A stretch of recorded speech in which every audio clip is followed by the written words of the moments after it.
Coloque a mão no seu coração, quero orar por você. Espírito Santo querido, muito obrigado, Senhor, por essa manhã de domingo. Ó Deus, e nós queremos, Senhor, em nome de Jesus, colocar a Tua palavra, Senhor, diante do Senhor, para que nós tenhamos revelação, para que nós sejamos desafiados, para que nós sejamos alimentados no nosso espírito, para que nós possamos, Senhor, não só agora, mas, Senhor, termos a nossa vida edificada sobre essa rocha que é a Tua palavra. Em nome de Jesus, Espírito Santo, nós clamamos pelo espírito de sabedoria e de revelação. Amém e amém. Pode sentar, queridos.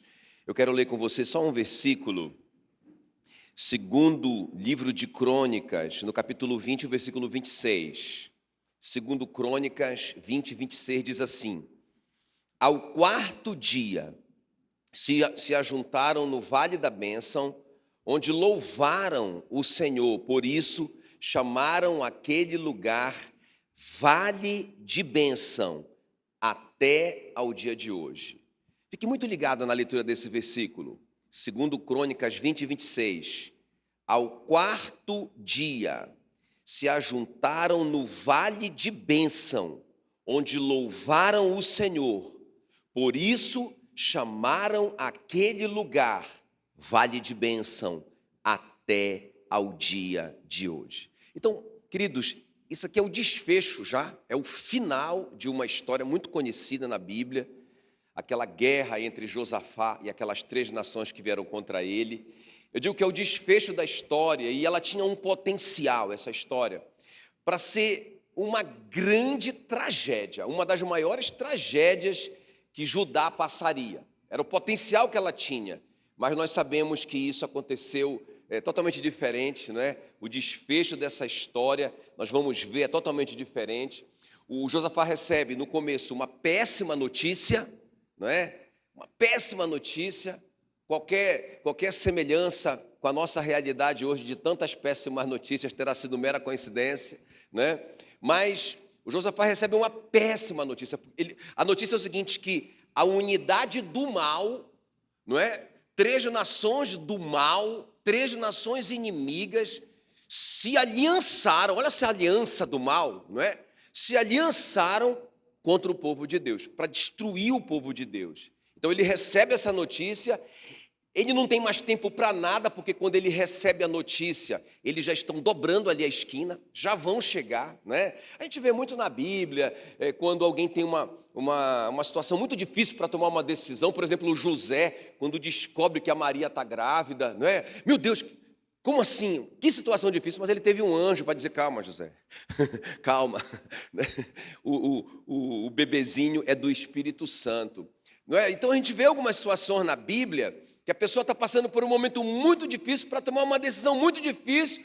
Tem um anjo, tem uma revelação, tem um sinal, mas o Josafá não tem nada disso.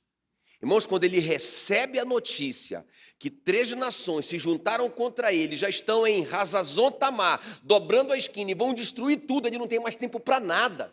Você não vê anjo, você não vê absolutamente nada, ele não sabe o que fazer. Olha só o que diz segundo Crônicas 20, o versículo 12, quer ver? Me acompanha aqui. Em nós não há força para resistirmos a essa grande multidão que vem contra nós, e não sabemos nós o que fazer. Já pensou? Não sabe o que fazer, não tem para onde ir. E aí ele declara, porém os nossos olhos estão postos em ti. Então, irmãos, aquele lugar seria o vale da maldição, o vale da tragédia, o vale da destruição iminente. Não tinha o que fazer. Eles não sabem o que fazer. Eles não sabem para onde ir. Não sabem o que pensar. Não sabem o que dizer. Vai acontecer, não é? Mas a gente vê que o final tão lindo, né, que aquele lugar passou a se chamar até o dia de hoje de Vale de Bênção.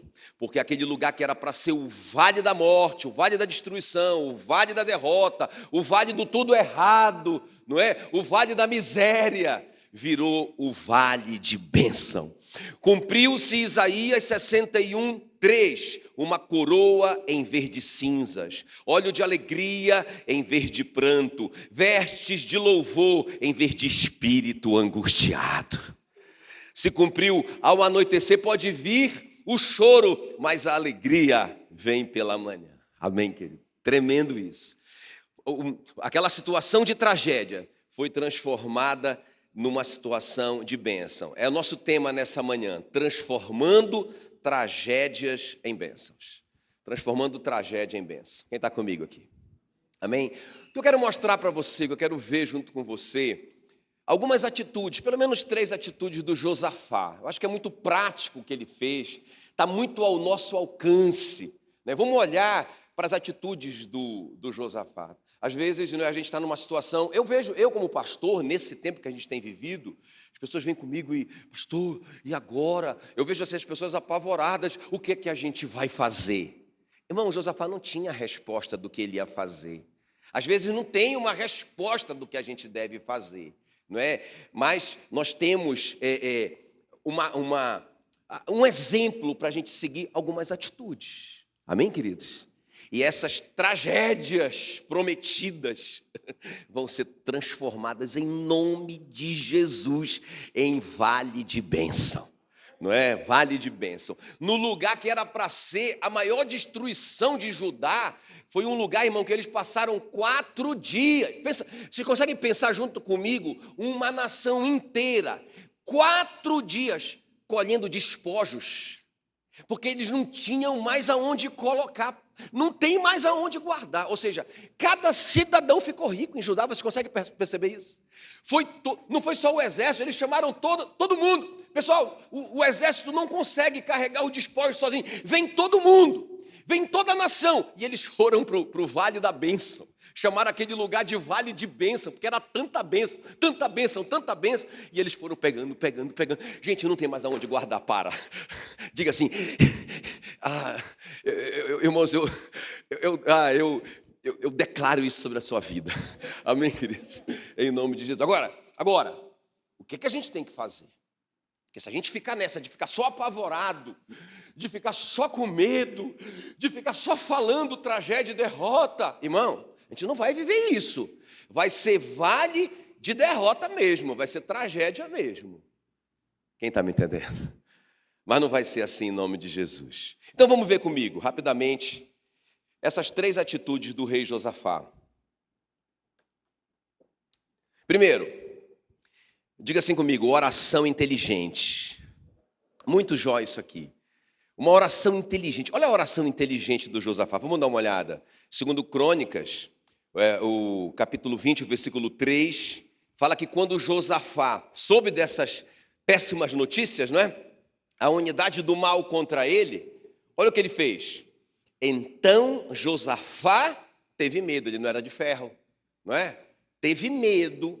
E o que foi que ele fez então? Se pôs a buscar o Senhor. Então foi uma oração. Agora preste bem atenção aqui, irmãos. Não é qualquer oração.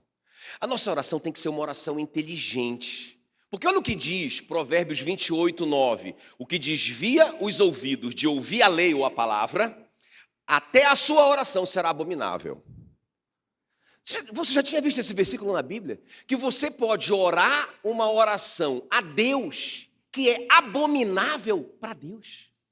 Você já tinha visto esse versículo? Como assim a minha oração é para Deus? Eu estou pedindo para Ele, eu estou buscando a Deus. Mas para Ele é abominável essa oração. Por quê? Porque essa oração não é baseada na sua palavra. Ela não tem nada a ver com a palavra. O que você está pedindo não tem nada a ver com o que Deus te prometeu. Não tem nada a ver com a palavra de Deus. Você está fazendo uma oração que para Deus incomoda. Ele diz, cala a boca. É abominável essa oração. Quem está comigo aqui? Não é? A oração do Josafá não é assim, você vai ver, é uma oração inteligente, não é uma oração qualquer. Irmão, em 1 João 5,14 diz que esta é a confiança que nós temos para com Ele, que se pedimos alguma coisa segundo a sua vontade, Ele nos ouve. Diga, se pedirmos alguma coisa segundo a sua vontade, Ele nos ouve, Ele nos ouve. Então, Deus, não é qualquer oração, gente. Não é barulho. Eu não tenho nada contra barulho. Eu sou pentecostal, não é? Tudo bem, mas que o nosso barulho tenha coerência, que o nosso barulho tenha inteligência, que o nosso barulho seja baseado na palavra. Senão, irmãos, fica mais abominável ainda, porque além de não ter base na palavra, está gritando demais. Quem está me falando? Quem está me entendendo aqui? Amém? Então é uma oração inteligente. Eu gosto quando Isaías fala uma coisa muito interessante em Isaías 43, 26, a respeito da oração. Olha o que ele diz. Na verdade é Deus que está dizendo para o Isaías como orar, não é? Ensinando o povo dele a orar. Olha o que Deus vai falar. Desperta-me a memória. Guarda isso aí. Entremos juntos em juízo. Apresenta as tuas razões para que possas justificar-te. Não é? Interessante, como que Deus está falando assim? Desperta a minha memória. Como assim Deus sofre de amnésia? Deus não lembra do que Ele prometeu? Não, irmão, não é isso. Mas é quando eu lembro a Deus o que Ele me prometeu, na verdade, o que Deus quer é saber se eu sei o que Ele me prometeu. Amém? Então, quando a minha oração, quando é que a minha oração é inteligente? Quando eu estou falando assim para Deus, né? Senhor, Tu disseste. Senhor, a Tua palavra diz. Quem está me entendendo?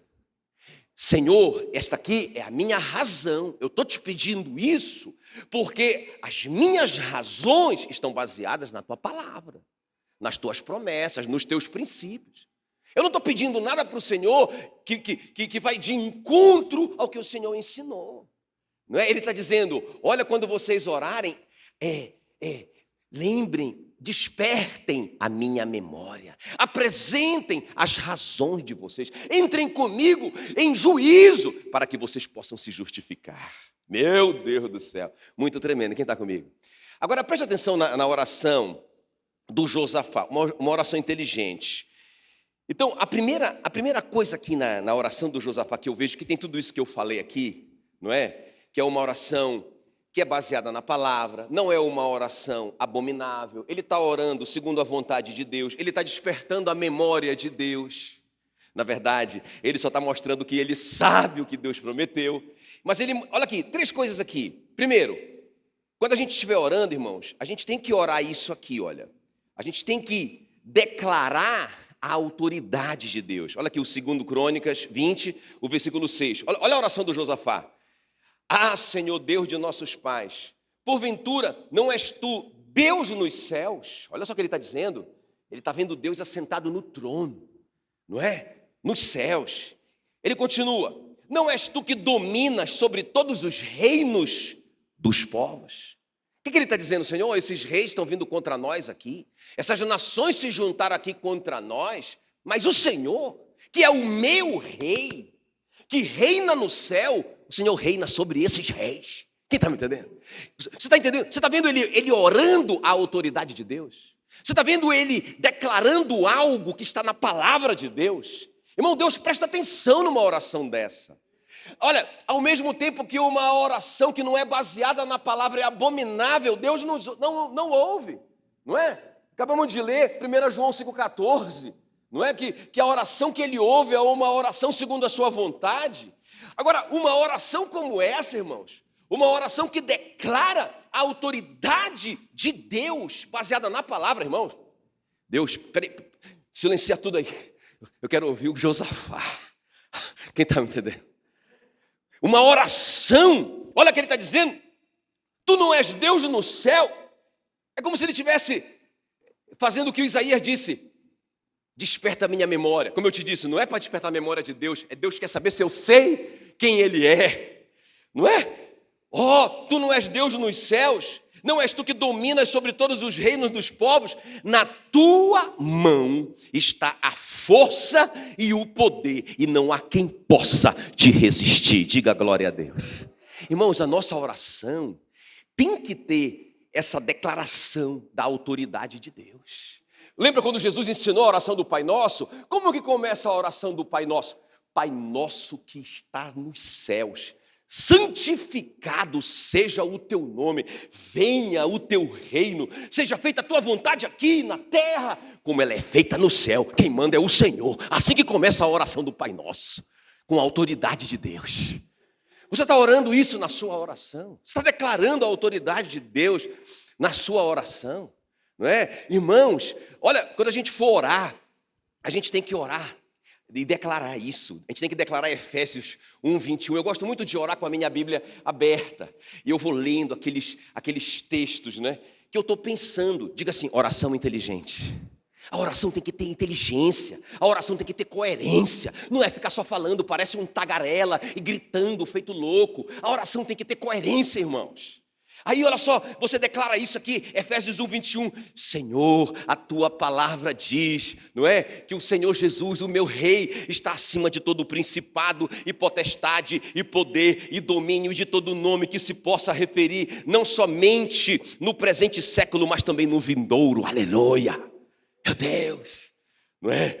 Acima de todo o principado. Ah, porque o diabo colocou isso. O meu Senhor está acima de todo o principado, todo o principado, todo o principado, todo o principado e toda a potestade e todo o poder e todo o domínio e de todo nome que se possa referir. Aleluia! Glória a Deus. Não somente lá no céu, mas aqui também. Não é? Eu tenho que declarar Filipenses 2:9, que Deus o exaltou sobremaneira e lhe deu o nome que está acima de todo nome. Você declara isso na sua oração. Então diga comigo, oração inteligente. Então a oração inteligente do Josafá tem esse elemento, não é? Ele sabe, ele tem a revelação da autoridade soberana de Deus, irmãos, sobre todas aquelas circunstâncias que ele está vivendo, sobre todos os reis, sobre todas as ameaças, sobre todos os problemas. Ele sabe, o Deus dele está acima de todo nome, glória a Deus. Não é? Outra coisa interessante que mostra que a oração do Josafá é inteligente, ele toma posse do que Deus já tinha prometido para ele. Então ele diz, isso aqui é meu, peraí, isso aqui é meu. Olha o que diz aí, 2 Crônicas 20, versículo 7. Porventura, ó nosso Deus, não lançar-te fora, tudo isso ele orando. Porventura não lançar-te fora os moradores desta terra de diante do teu povo de Israel, e não aderte para sempre a posteridade de Abraão. Senhor, o que ele está dizendo? Senhor, eu sou descendente do Abraão. O Senhor não deu essa terra para os filhos do Abraão para sempre? Essa terra não seria sempre nossa? Não é isso que está escrito na tua palavra? Olha o que o Josafá está dizendo, Senhor, tu não disseste isso para mim.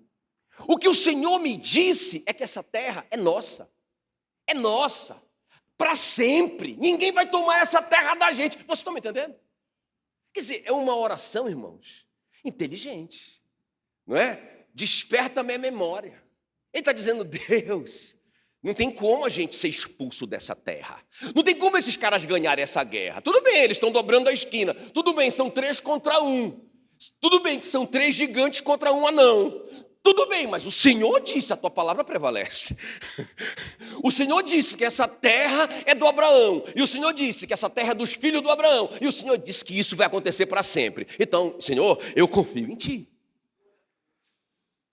Meu Deus, que tremendo. Sabe, irmão, quando a gente estiver orando, a gente tem que orar assim, pastor, mas a crise é financeira, a minha crise é financeira, então esses 3 inimigos que estão vindo contra mim, é na minha vida financeira, eles não estão só dobrando a esquina não, já chegaram em casa, a coisa está pegando, pastor. Aí você tem que orar assim, irmãos, a palavra, você tem que orar baseado naquilo que o Senhor já te deu, naquilo que já é teu, você tem que dizer assim para ele, 2 Coríntios 8:9, não é? Pois conheceis a graça de nosso Senhor Jesus Cristo, que sendo rico, se fez pobre por amor de vós, para que pela sua pobreza vos tornasseis ricos. Senhor, tu disseste, Jesus se fez pobre para que eu me tornasse rico. Eu estou aqui na tua presença, Senhor, porque tu és soberano sobre todos os reis do mundo. Porque aquele país cresceu muito e está dominando o mundo. Irmãos, ele nunca vai dominar Jesus. Aquele país nunca vai dominar o Senhor, o meu rei. O meu rei está acima de todo o reino. Aleluia. E ele me prometeu que Jesus se fez pobre para que eu me tornasse rico. Senhor, tu disseste que eu vou ser rico. Aleluia. Como que isso vai acontecer? Eu não sei. Também o Josafá não sabia. Mas, irmãos, aconteceu. O Josafá declara, eu não sei o que eu vou fazer, mas uma coisa eu sei, os meus olhos estão postos em Ti, e naquilo que o Senhor disse para mim, eu acredito. Aleluia. Ah, pastor, mas o meu caso é terrível, o meu caso é de doença, uma doença mortal. Aí você tem que orar assim: Senhor, tu disseste, certamente, Ele tomou sobre si as minhas enfermidades e as minhas dores, Ele levou sobre si. O Senhor disse. Não sei como que vai vir a cura, mas eu sei de uma coisa: o Senhor disse. Quem está me entendendo? Então, irmão, vocês estão vendo uma oração que não é uma oração, não é uma tagarelação, não são palavras jogadas ao vento, não é só barulho, não é só um desespero. Às vezes a pessoa não é nem uma oração, é a expressão do desespero, mas é uma oração coerente, é uma oração inteligente. Outra coisa que tem na oração do Josafá é essa dependência na vontade de Deus. Diga assim comigo: dependência na vontade de Deus. Olha o que ele vai dizer aqui, 2 Crônicas 20, versículo 12. Ah, nosso Deus, acaso não executarás tu o teu julgamento contra eles? Porque em nós não há força para resistirmos a essa grande multidão que vem contra nós. E não sabemos nós o que fazer, porém os nossos olhos estão postos em ti. Sabe, irmãos, aquela coisa assim, olha, beleza, estou entendendo. Uma grande ameaça contra a minha vida, né? Contra a sua vida. Uma coisa assim, uma declaração do inferno, né, contra a sua vida, de que você está vivendo no vale da morte, no vale da sombra da morte, no vale da tragédia. O diabo vai te pegar. Não tem jeito dele não te pegar. Ele já está dobrando a esquina. Não tem mais. Não, aí você vai buscar o Senhor. Você não sabe o que fazer, mas você vai buscar o Senhor. Mas a sua oração vai ser uma oração inteligente. Você toma posse e você declara a autoridade de Deus sobre todas as coisas. Não é? Você tem a revelação do que Deus disse na sua palavra. Ele disse isso. Mas agora escuta. A outra coisa que eu vejo que é inteligência na oração. Senhor, ele está orando assim, ele está orando tudo isso certinho, não é? Ele está orando a vontade de Deus, mas ele está pronto, Senhor, mas seja feita a tua vontade, não é? Os meus olhos estão postos em ti. O que o Senhor decidir, está bom para mim, não é? Agora, é muito interessante isso, irmão, porque ele diz assim: olha, os nossos olhos estão postos em ti. Não sei o que fazer, mas os nossos olhos estão postos em ti. Agora, olha só, eu quero só te mostrar Jesus aqui, né? Vivendo o momento mais difícil da vida dele na terra, quando ele está ali no Getsêmani, já no capítulo 26 de Mateus. Ele está ali orando, inclusive. Olha só a oração dele, inteligente, uma oração baseada na palavra. E ele está orando para que Deus afastasse dele aquele cálice, aquela morte. Senhor, se possível, afasta de mim esse cálice. E ele ora ali. Mas quando ele entende, não é, que a vontade perfeita de Deus é que ele derrame o sangue dele, não tem outro remédio, não é? Ele diz assim: Senhor, mas não seja feito o que eu quero, isso é inteligência, mas seja feito o que tu queres. Agora, olha só, irmãos. Então, naquele momento, ele sai dali com a resposta da oração, ou seja, tudo bem que ele orou a autoridade de Deus, tudo bem que ele orou a palavra de Deus sobre a situação dele, mas ele ora na dependência de Deus. Quem está me entendendo? E Deus diz para ele: não, a minha vontade é essa. Aí ele alinha a vontade dele, o homem Jesus alinha a vontade dele com a vontade de Deus, e então ele sai dali da oração, beleza, e ele volta. Quando ele chega ali que os discípulos estão ainda dormindo, ele dá uma dura nos discípulos: vocês não puderam vigiar comigo nem uma hora sequer, não é? E quando eles despertam dali, chega a polícia. Quem está comigo? Chega a polícia e vai batendo em todo mundo e vai prendendo Jesus e tal. Aí o Pedro pega a espada dele e parte para cima para lutar e corta a orelha do soldado, não é? Agora, olha a resposta de Jesus. É muita inteligência, irmãos.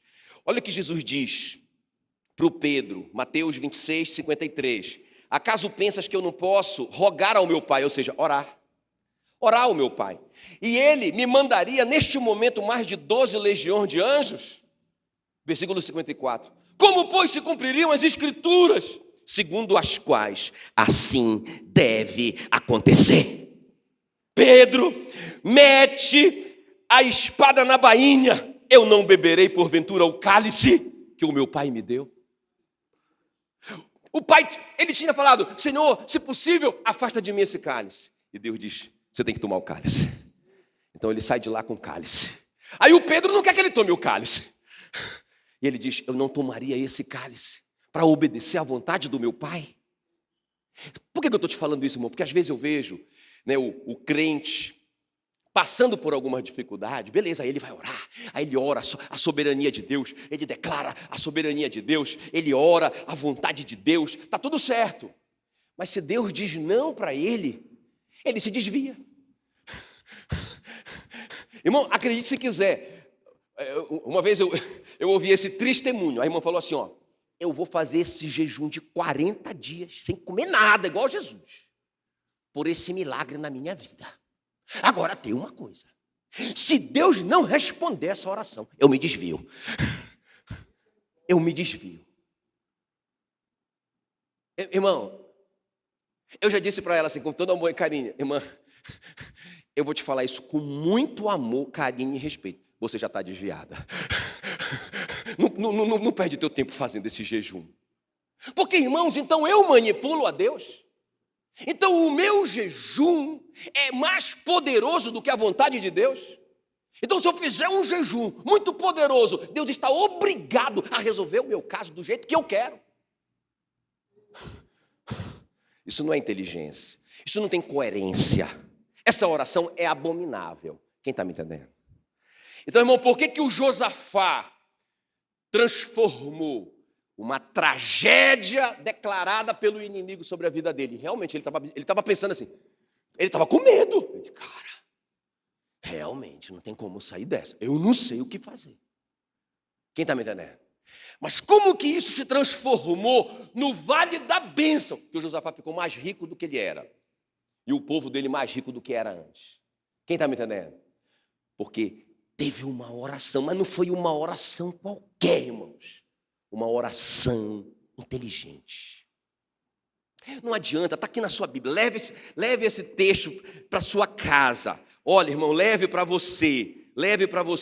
Não é só orar. Provérbios 28, 9. O que desvia o ouvido de ouvir a palavra, a sua oração é abominável. Ah, estou orando muito, não está acontecendo um milagre.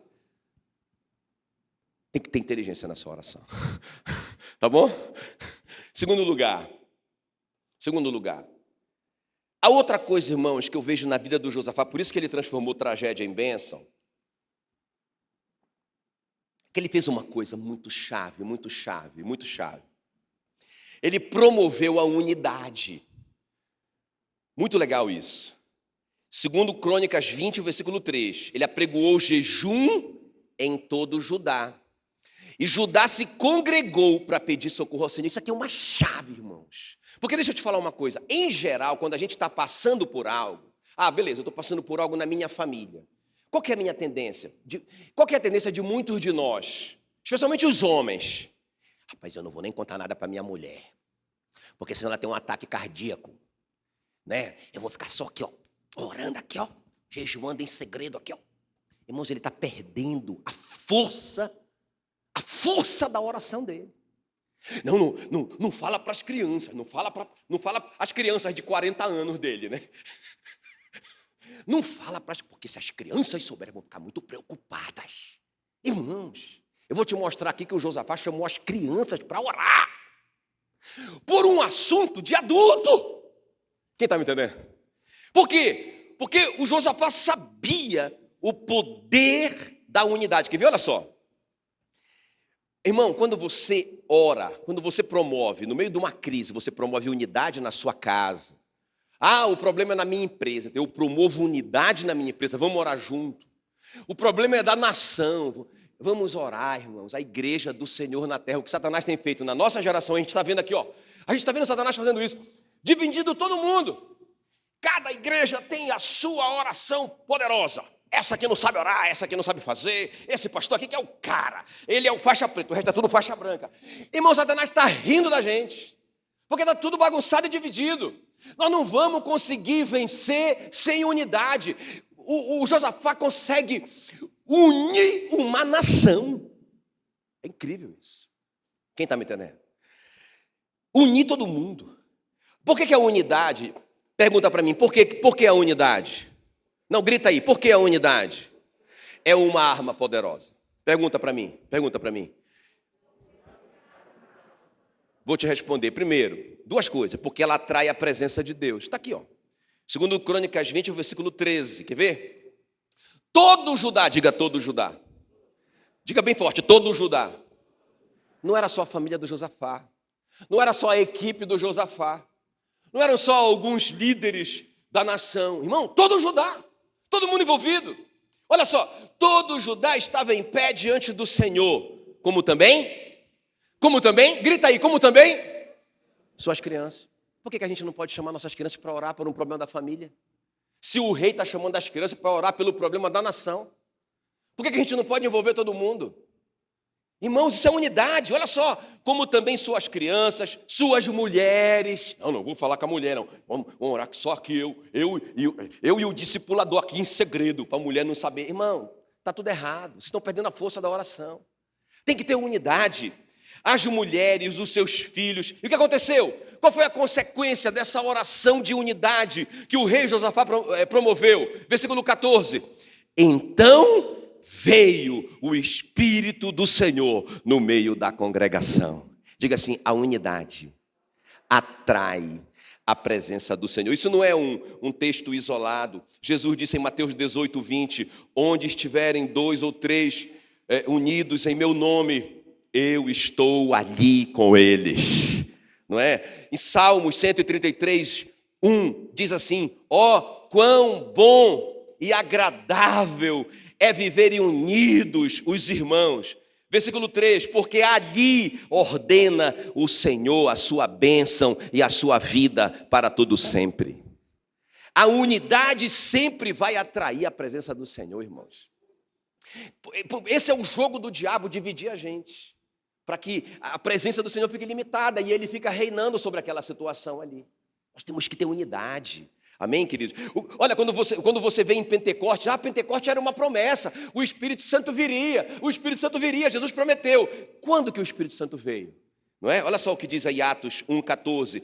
Todos estes perseveravam unânimes em oração. E em Atos 2,1 fala que ao cumprir-se o dia de Pentecostes, estavam todos reunidos no mesmo lugar. De repente, a promessa se cumpriu quando eles estavam em unidade de propósito, buscando juntos aquela promessa. Irmãos, promova a unidade na sua casa.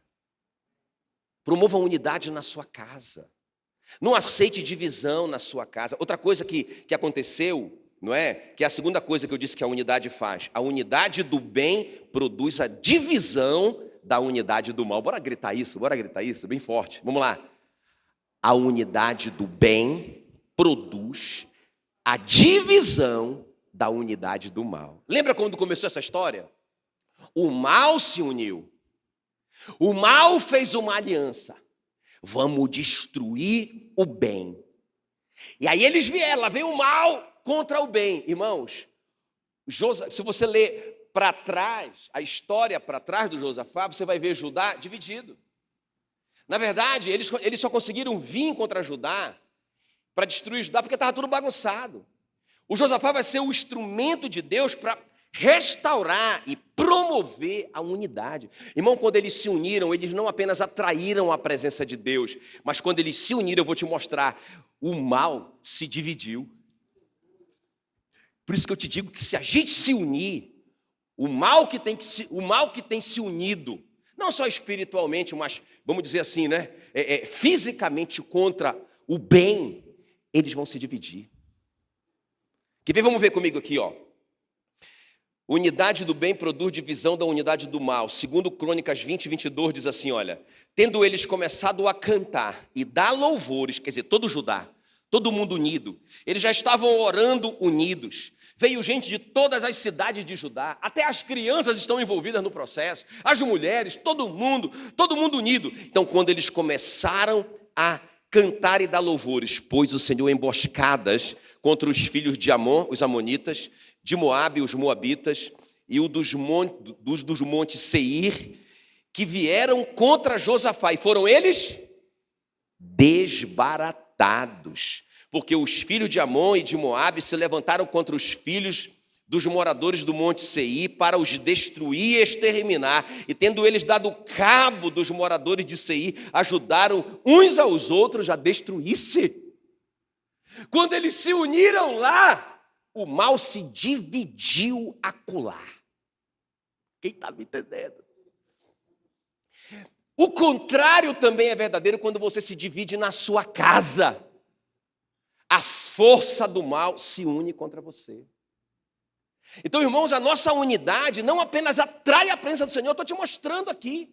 Jesus disse, gente, o segredo é vocês estarem unidos, porque se tiverem pelo menos 2 ou 3 unidos num propósito realmente verdadeiro, eu garanto, eu estou lá. Quão bom e agradável viverem unidos os irmãos, porque ali o Senhor ordena a sua vida e a sua bênção para sempre. Então, não só atrai a presença de Deus, mas como destrói a unidade do inimigo. Isso aqui é tremendo demais, diga glória a Deus. Desbaratado, já viu barata quando está tudo junto, não é? E a gente chega ali com o baigon, moça, é barata para todo lado, uma por cima da outra, e está tudo desbaratado. Assim que eles ficaram todos desorganizados, aquela loucura, um por cima do outro, um matando o outro, eles não sabiam para onde ir. Aí ele se assustava e dava um tiro no companheiro. E aí o outro, rapaz, que bagunça que foi aquele negócio. Enquanto isso, na sala de justiça, Judá está louvando o Senhor. Não está nem sabendo do que está acontecendo. Judá louvando o Senhor, focado no Senhor, olhando para o alto, olhando firmemente para o autor e consumador da sua fé, agradecendo por uma vitória que eles não tinham ainda, adorando o Senhor, prostrados com o rosto em terra, toda a nação em unissono. Irmãos, promoveu uma bagunça no arraial do inimigo, diga glória a Deus. Oração inteligente em unidade, irmãos. O segredo. Jesus falou muito sobre unidade. Jesus disse que se um reino estiver dividido contra si mesmo, tal reino não pode subsistir. Se uma casa estiver dividida contra si mesmo, tal casa não poderá subsistir. Isso está em Marcos 3:24. Olha só que coisa tremenda, irmãos. Meu Deus do céu. Olha o que, na oração sacerdotal, lá em João 17, olha o que Jesus ora pelos discípulos. Ele ora ali, a última oração ali junto com os discípulos, ele diz, Pai Santo, guarda-os em teu nome, que me deste, para que eles sejam um. Assim como nós, Senhor, assim como eu e o Senhor somos um, que eles sejam um com eles, entre eles, e eles sejam um conosco. E olha o 23, que sejam aperfeiçoados na unidade. Por que Jesus não só falou, mas por que Jesus orava pela unidade dos discípulos? Porque ele sabia que a força espiritual dos discípulos estaria na unidade, irmãos. Quem está me entendendo? Eu não vou perguntar se você tem alguém entalado na garganta. Mas se você tiver, e essa pessoa está na sua casa, ou está na sua igreja, ou está na sua célula, não é? Vocês estão perdendo a força da batalha. Mas pastor, eu estou orando, estou olhando para Deus. Mas, irmãos, a sua oração não está sendo inteligente, porque a Bíblia diz que, a palavra de Deus diz que aquele que diz está na luz, mas odeia o seu irmão, está em trevas. Então você está fazendo uma oração abominável, sua oração não tem poder. Porque você está magoado no seu coração, você tomou a água do diabo para dividir você do seu irmão. Tem alguém me entendendo aqui ou não? Por isso que, irmãos, qual que é a grande arma do diabo contra nós? Qual é? Porque ele não tem mais, irmão, está vencido. Jesus despojou todo o principado e potestade, os expôs ao desprezo, triunfou sobre eles na cruz. Para isso se manifestou o Filho de Deus, para destruir as obras do diabo. Isso já foi consumado, está feito. Então, qual é o poder do diabo contra nós? Nos dividir. Nos manter em trevas. Porque trevas é a jurisdição dele. Ele é o príncipe das trevas. Se ele conseguir nos manter em trevas com relação ao irmão, ele nos domina. Mas eu sou crente, mas eu estou em trevas. Aquele que diz amar o irmão e não ama, odeia, está em trevas. Muito sério isso. Então, essa é a arma de Satanás contra nós, irmãos. A mágoa, a má água. É por isso que Provérbios 6,19 fala que é tão grave semear contenda entre os irmãos. A Bíblia diz que é abominação. Não é? O Senhor odeia 6 coisas, mas a 7ª ele abomina. Qual é? É semear contenda entre os irmãos. Por quê? Porque nós perdemos a força. Perdemos a força contra Satanás, irmãos. Então o remédio para restaurar a unidade é qual? Diga comigo bem alto, é o perdão. É o perdão. Por isso que o apóstolo Paulo ensinou em 2 Coríntios 2,11. Quer ver? Me acompanha aqui. Perdoem, para que Satanás não alcance vantagem sobre vocês. Perdoem. Porque se vocês não perdoarem, Satanás vai ter vantagem sobre vocês. Primeiro, que vocês não atraem a presença de Deus. Segundo, que vocês, sem unidade, vocês não conseguem dissolver a unidade deles lá. Terceiro, que se vocês estiverem magoados e feridos um com o outro, vocês estão em trevas, Satanás está prevalecendo. Por isso que ele está prevalecendo. Então perdoe, o antídoto é o perdão. Perdoe para que Satanás não tenha vantagem sobre vocês. Se você tiver alguma dificuldade, às vezes quando eu me chateio com alguém, tem um versículo que eu sempre fico me lembrando. Perdoem uns aos outros, assim como Deus, por meio de Jesus, perdoou vocês. Efésios 4,32. Eu estou chateado e não sei o quê. Aí eu lembro. Não, peraí. Efésios 4,32. Eu tenho que perdoar assim como Deus me perdoou em Cristo. Porque eu estava quebrado. Eu estava vivendo uma vida miserável. Eu estava destinado ao inferno. Não é? E Jesus foi lá. Quando eu estava perdido nos meus pecados e delitos. E Ele me perdoou. Como que eu não vou perdoar o meu irmão?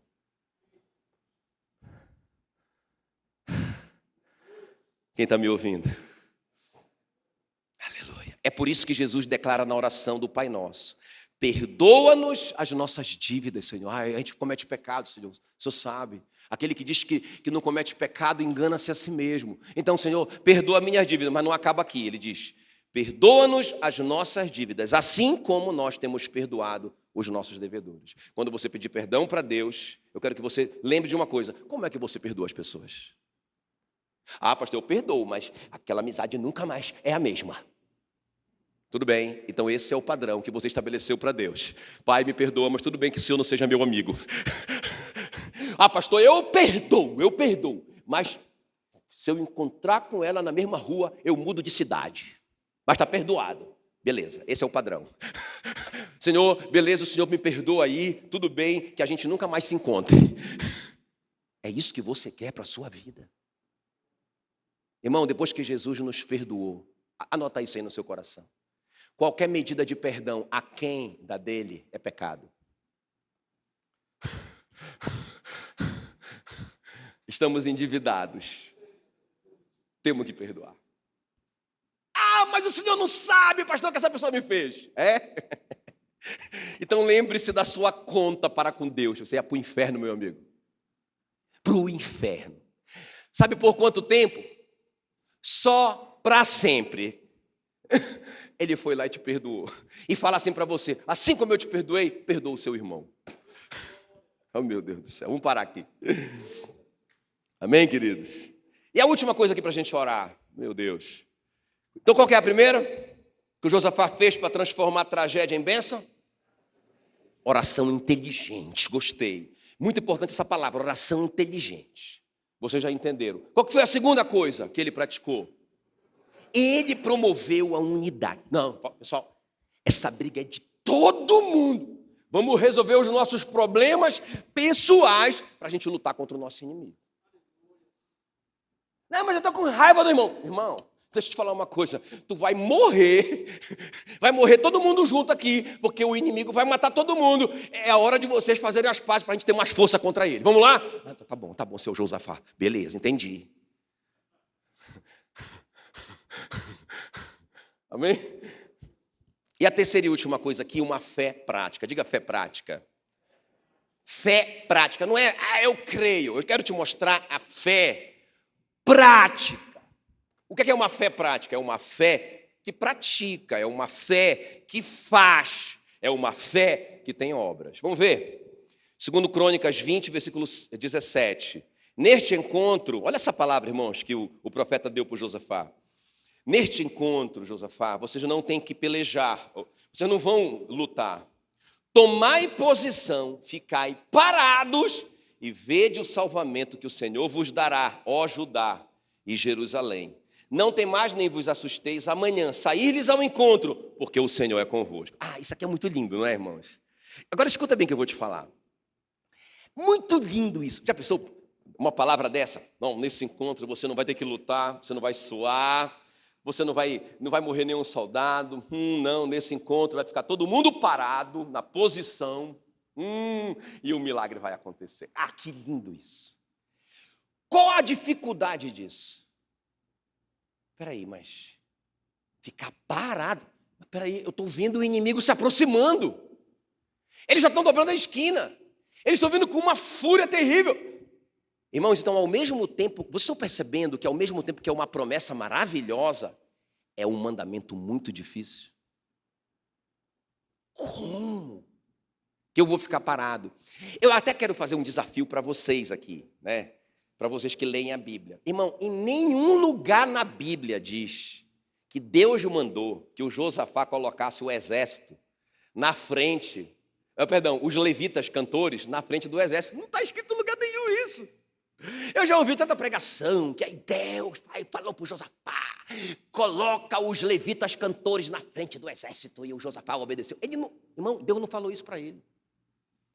O que Deus falou para ele foi: vocês não vão lutar. Vocês vão ficar parados e vocês vão ver o livramento do Senhor. Irmãos, quando eu leio esse texto, eu fico apavorado. Porque, eu acho que eu tenho uma natureza muito, como é que se diz? A pastora Ana diz que eu sou, como é que eu sou, Ana? Como é que eu sou? Hiperativo, olha. Como que eu ia ficar lá parado, esperando o inimigo vir contra mim? Eu vou ficar parado, irmão. Eu disse, meu Deus, isso é muito difícil. Mas o Josafá, eu digo que ele não ficou parado. Mas ele fez algo que não quebrou o mandamento de Deus para ele. O que ele fez? Eu comecei a ouvir. Ele começou a adorar. Irmãos, ele começou a adorar. Peraí, uma coisa é eu adorar, porque eu ganhei um prêmio, rapaz. Eu fui ali e ganhei um presente. Aí eu me prostro e adoro. Eu fiquei maravilhoso. Beleza, tá certo. Isso é gratidão. Agora, você agradecer por algo que você não viu ainda, isso é fé. Isso é uma fé prática. Irmãos, eles começaram a adorar a Deus por algo que eles não tinham recebido ainda. Todo mundo adorando com o rosto em terra, você está parado. O inimigo não ficou esperando eles lá terminarem de adorar. O inimigo continuou se aproximando para arrebentar com tudo. Eles colocaram a cara no chão e começaram a adorar a Deus. Isso é fé prática. Mais do que isso, o Josafá reuniu todos os levitas e disse: vamos render graças. Diga, render graças. Render graças, o senhor está maluco, pastor? Josafá, render graças de quê mesmo? Vamos render graças ao Senhor, porque Ele é bom e a sua misericórdia dura para sempre. E eles começaram a cantar isso, e dar louvores a Deus, e agradecer a Deus, porque Ele é bom. Mas como que Ele é bom, se o exército está chegando aí? Irmão, isso é uma fé prática. Aí ele reúne todo mundo, pessoal, os soldados vão ficar em linha aqui. Vão ficar em linha. Não se move ninguém. Os levitas vão na frente, cantando, rendei graças ao Senhor, porque o Senhor é bom, e a sua fidelidade, a sua misericórdia dura para sempre. Vamos lá. E os caras vão cantando. Pensa bem, agora consegue imaginar a cena? Lá vem os exércitos, tudo cara pintada. Tudo de cara pintada de vermelho. Aí lá vem os caras. E lá vai os irmãos aqui, né, cantando e louvando. Os caras vêm tudo com metralhadora, fuzil, canhão. E os irmãos com bandeira de verde e amarelo. Quem está me entendendo? Irmão, isso é loucura. Mas isso aqui é uma fé prática. Porque quando eu leio em Hebreus, quer ver, presta atenção, a fé prática. Quando eu leio a minha Bíblia em Hebreus, fala assim, né, que fé, o que é fé? Hebreus 11, é certeza de coisas que se esperam. É uma firme convicção de coisas que que eu não estou vendo, sabe? Ou seja, a fé não é no futuro, a esperança é para o futuro, mas a fé é agora. Eu sei que eu tenho, mas não tenho, mas eu tenho, mas eu sei que eu tenho. Cara, isso é fé. Então o Josafá, ao mesmo tempo que ele tem essa fé de adorar antes de receber, de louvar antes de receber, de parar o exército e colocar os levitas para cantar, Deus em prioridade, ao mesmo tempo que ele tem fé, irmãos, sabe, ele tem essa ação de obediência. Porque veja bem, olha o que diz Hebreus então. A fé é a certeza de coisas que se esperam, a firme convicção de fatos que não se veem. Agora, aí ele continua, né? Pela fé, Abel ofereceu um sacrifício.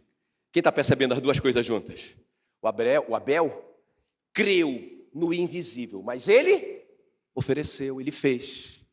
Pela fé, Enoque caminhou com Deus. Olha o verbo, não é? Então, o Enoque, ele creu no invisível, mas ele caminhou, ele andou com Deus, ele obedeceu os princípios da palavra. Pela fé, Noé preparou uma arca. Ele não ficou lá só crendo, fé.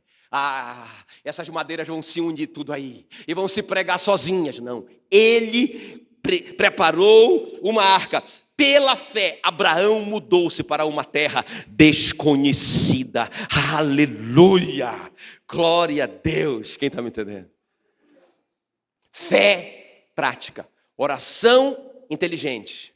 Que mais? Unidade. Que mais? Uma fé prática. Qual o resultado de tudo isso? 2 Crônicas 20 e 29. Veio da parte de Deus o terror sobre todos os reinos daquelas terras, quando ouviram que o Senhor havia pelejado contra os inimigos de Israel. Irmão, lembra quando começou essa história? Começou com o crente, com medo. Mas sabe, eu quero te dizer que isso é normal, ficar com medo, ficar inseguro. Agora, o que é legal no Josafá é que ele não só transformou aquele medo em fé, mas quando o medo dele foi substituído por fé, irmão, o medo dele passou para o inimigo. Todos os povos daquelas terras ficaram apavorados. Estou com medo? Normal. Estou inseguro? Normal. Agora, o que você vai fazer com isso? Você vai orar inteligentemente? Você vai promover unidade na sua casa e você vai ser um pacificador. Bem-aventurados os pacificadores, porque serão chamados filhos de Deus. Ou você vai ficar entrando nessa guerra aí? Vou te matar, miserável. Vai perder todo mundo. Vai perder todo mundo. Você vai crer com uma fé prática, não é? Não só de religião, mas uma fé que faz. Uma fé que adora, uma fé que agradece, uma fé que obedece. Amém? Uma fé que obedece. Mas como que vai acontecer se eu obedecer isso daí? Como que eu vou sair dessa situação? Irmão, olha o que o diabo está fazendo. Ele quer enfraquecer a igreja. Então, olha o que o diabo já está fazendo. Já estou vendo. Não, esse mês. Olha só, já ouviu o cara expressar isso. Não, pastor, esse mês, o senhor sabe, né? Pode acontecer aí o pior. Então, esse mês eu não vou dar o dízimo. Mês que vem eu dou os 2. Já era, ele já caiu na armadilha. Já era, ele não obedeceu. Imagina se o Josafá pensasse assim: não, Senhor, peraí, se eu obedecer isso, se eu ficar parado, o senhor está entendendo que eu vou perder? Meu Deus, por isso que eu digo que não foi fácil ele obedecer. Não foi fácil ele ficar parado. Meu Deus, quem está me entendendo? Meu irmão. Fé prática. Não, eu creio, mas não faz. Eu creio, mas não obedeço. Não é fé, a fé sem obras morreu. Deixa eu só terminar com isso aqui que é importante. Irmãos, deixa eu te falar isso. Eu já poderia ter terminado aqui, mas como eu tenho ainda esses minutinhos, eu vou terminar bem no horário, mas eu preciso te dizer isso aqui. Você vai me agradecer depois. O medo é um espírito. Pastor, que é isso? O medo é um espírito mau. Mas o Josafá teve medo. Beleza, ele teve medo como defesa, né? Aquele dispositivo de defesa. Peraí, eu estou aqui num abismo, eu fico com medo. Então o dispositivo de defesa faz com que eu... Ele teve medo, é normal. Agora, ser dominado pelo medo, agora eu tenho uma fobia, eu não posso nem, eu vou morrer, só de eu ficar... Irmão, isso é um espírito, vou te mostrar. 2 Timóteo 1,7. Deus não tem nos dado espírito de covardia, mas de poder, de amor e de moderação. O que é moderação? É autocontrole. Deus não nos deu um espírito de medo. Não é um espírito de, sabe, o medo nos dominando, mas pelo contrário, ele nos deu um espírito, que é o Espírito Santo, que nos dá poder, que derramou o amor de Deus no nosso coração, que nos dá domínio próprio, moderação. Quem está me entendendo? Então o medo é um espírito que Satanás usa para atormentar e dominar e oprimir e controlar você. Está aqui, ó, Romanos 8,15. Porque não recebeste espírito de escravidão para viverdes outra vez atemorizados, mas recebeste o espírito de adoção, baseados no qual clamamos Abba Pai. Ei, você não recebeu um espírito de medo, mas você recebeu um espírito de filho. Por isso, agora só agora eu entendo na minha Bíblia, quando eu li esse texto eu não lembro, eu não entendia bem, quando diz que no amor não existe medo. Antes, o verdadeiro amor lança fora todo medo. Porque agora eu entendo, peraí. Se Deus me deu um espírito de adoção, o Espírito Santo vai testificar com o meu espírito que eu sou filho. Cara, se eu sou filho de Deus, eu não vou ficar com medo. Eu não vou ficar apavorado com as circunstâncias, ou com o rei fulano de tal, ou com o país fulano de tal, ou com a doença tal, porque eu sou filho do Rei dos Reis e Senhor dos Senhores.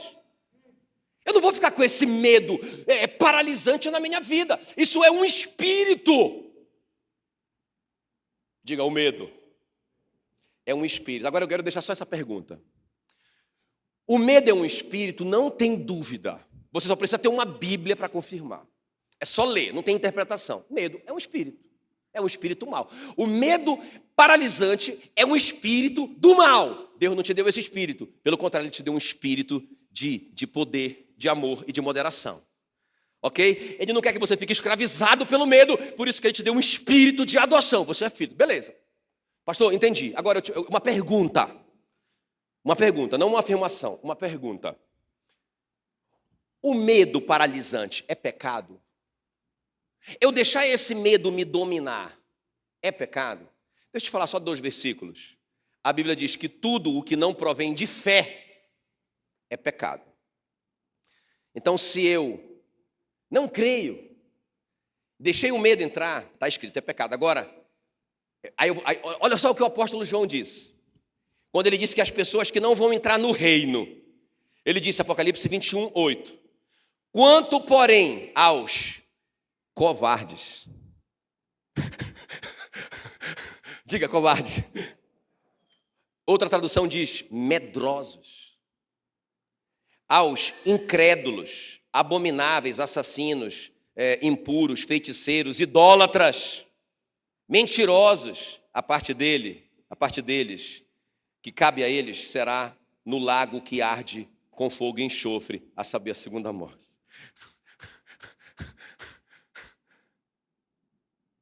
Aí você responde, esse medo paralisante, se eu deixar ele me dominar a minha vida, isso é pecado? Aí você responde. Eu não vou nem me meter nessa briga.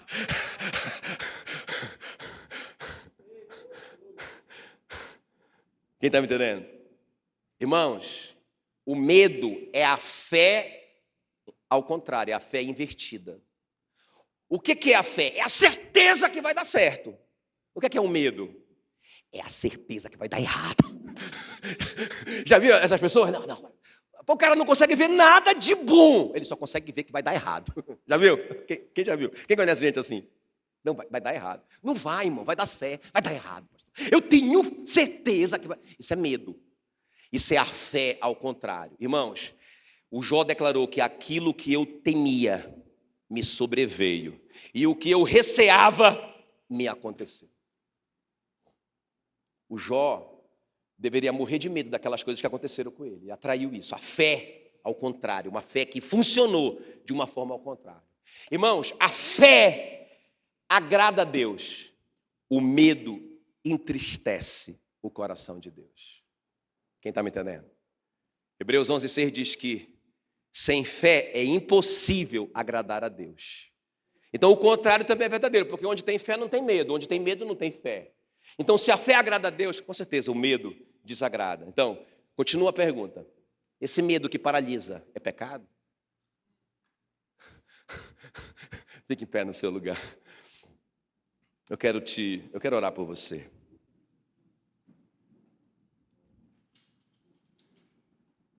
Estamos diante, irmãos, de uma iminente tragédia. Mas eu creio que tudo isso vai se transformar em bênção para quem colocar os olhos no Senhor. Através de uma oração inteligente, uma oração coerente, em linha com a palavra, através da promoção da unidade, não da divisão. A gente não vai, irmãos, virar esse jogo brigando com os nossos irmãos, quem está com a razão. Promover a unidade. E através de uma fé prática, de uma fé que obedece à palavra. Apesar de a gente não entender algumas vezes. Ficar parado, como assim? Como assim que eu vou ficar parado? Perdoar o cara que me ofendeu, como assim? Pois é. Transformar, irmãos, esse medo paralisante numa fé praticante é um dos segredos. Quero orar por você, coloque a mão no seu coração. Espírito Santo querido, nós temos aprendido na tua palavra, em Colossenses 1:27, que Cristo em nós é a esperança da glória, a esperança de nós recebermos essa coroa, essa glória, é a esperança da nossa vitória, não só no céu, mas aqui e agora. Então, Senhor, assim como Cristo, quando Ele passava por todas essas crises, o tempo todo Ele tinha essas respostas, que nós acabamos de estudar na vida do Josafá. Cristo sempre cria na soberania e na autoridade suprema de Deus. Cristo sempre promovia a unidade. Cristo sempre, ele acreditava. A fé dele era uma fé praticante, operante. E se Cristo está em nós, então nós vamos agir assim diante dos nossos desafios. Nós não vamos ficar com medo, nós vamos ficar com fé. Espírito Santo, nós declaramos: Cristo vive em nós. Cristo vive em nós. E esse viver que agora nós temos na carne, nós vivemos pela fé naquele que por nós morreu e ressuscitou. Espírito Santo querido, que vive em nós, que através do Senhor, pela nossa vida, nós possamos manifestar nesse momento de crise, Deus, essas atitudes. Que a nossa vida seja uma inspiração para as pessoas que estão apavoradas, que estão inseguras, que estão com medo. Em nome de Jesus. Senhor, nós oramos e te agradecemos. Amém e amém. Graças a Deus. Dê uma salva de palmas para Jesus. Muito obrigado, muito bom dia. Deus abençoe a todos.